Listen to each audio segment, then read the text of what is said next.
На Институтот за белодробни заболувања во Скопје набавена е нова апаратура за рано откривање на туберкулозата.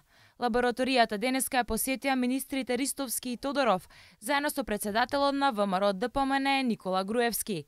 Станува збор за инвестиција од 8,5 милиони денари, обезбедени преку проектот на владата за опремување на 80 лаборатории за научно-апликативни дејности, што се спроведува преку Министерството за образование и наука.